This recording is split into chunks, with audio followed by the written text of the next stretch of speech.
The column is entitled "A Glowing Report on Radiation." Glowing radiation, very, very good.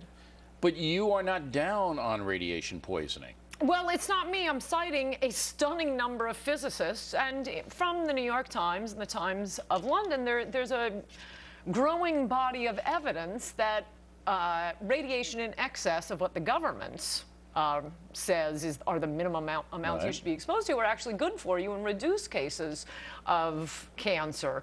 The New York Times science section, for example, a few years ago reported on a study from Canada where all these women who had had tuberculosis got an inordinate number of chest x-rays. Well, their breast cancer rate was lower than the general population. There were apartments put up in Taiwan in 1993 that accidentally contained an inordinate amount of cobalt-60, a radioactive substance. After 16 years, 10,000 occupants of these buildings being hit with 5 times what the government says is the minimum amount you should be hit with.